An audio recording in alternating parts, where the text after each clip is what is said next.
उसका कोई घर था, घर लिया तो उसके बदले आपने देखा होगा एक पूरी कॉलोनी विकसित करके दी गई। तो जो भी रिहेबिलिटेशन एंड रीसेटलमेंट में जो प्रावधान होते हैं उसको हम लोग पूरा करते हैं, और जो उनकी सहमति के आधार पे परचेज करते हैं वो उनकी सहमति के आधार पे होता है, तो उसमें हम किसान की सहमति के आधार पे उसको रेट्स देते हैं। सर मेरा सवाल हाँ। उन किसानों पर दूसरा आश्रित जो लोग हैं। दूसरा जो हमारे यहाँ जितनी भी इंडस्ट्रियल यूनिट्स लगती हैं उसमें हम लोग ये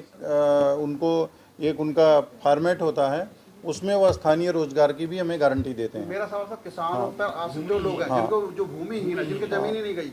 गांव हैं लेकिन उनके खेत नहीं थे, वो जो है वहाँ पे उनके जीवन यापन के लिए इतना बड़ा निवेश का क्षेत्र तैयार होता है, ठीक है, जिसमें उनको मिनिमम जो श्रम मजदूरी है उसके माध्यम से उनको जिस क्षेत्र में वो काम कर रहे थे वहाँ से बेहतर जो है सुविधा अवेलेबल हो जाती है उस एरिया में। हाँ सर, जैसे यमुना आगे बढ़ रही है, लगातार ग्रोथ कर रही है, ऐसे कॉलोनाइजर्स भी ग्रोथ कर रहे हैं आपके क्षेत्र में, उनके लिए आप क्या करेंगे? क्योंकि वो जो गरीब तबका है वहाँ प्लॉट ले लेता है उन लोगों से, और फिर यमुना प्राधिकरण वहाँ जाती है बुलडोजर। नहीं, उसके लिए देखिए, उसके लिए अवैध अतिक्रमण में समय समय पे कार्रवाई की जाती है, और आपने देखा होगा कि नोएडा, ग्रेटर नोएडा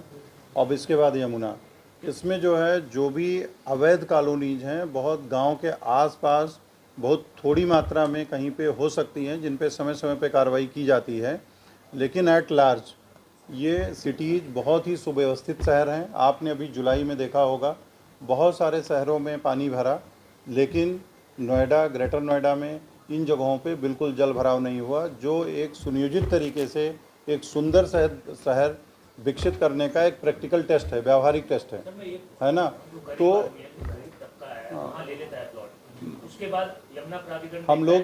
हम लोग देखिए, आप लोग भी समय समय पे जो है वो आप लोग भी समय समय पर इस चीज़ को अपने समाचार पत्रों के माध्यम से देते रहते हैं, हम लोग भी समय समय पर आगाह करते रहते हैं। इंक्रोचमेंट ड्राइव के माध्यम से भी लोगों को जानकारी मिलती है कि इस तरह की ज़मीन खरीदना अवैध है, क्योंकि अथॉरिटी क्षेत्र में कोई भी बिना अथॉरिटी की परमिशन के कोई भी ना तो प्लाटिंग कर सकता है ना उसको काट सकता है। दूसरी एक इम्पॉर्टेंट चीज़ है कि निकट भविष्य में भी जल्दी ही हम लोग अनऑर्गेनाइज सेक्टर के लिए भी हम लगभग 2000 प्लाट की स्कीम 40 वर्ग मीटर की लाने जा रहे हैं। वो भी एक महत्वपूर्ण कदम इन्हीं सब इनिशिएटिव्स के साथ उठाने जा रहे हैं। किसानों की बात करें तो 6% 7%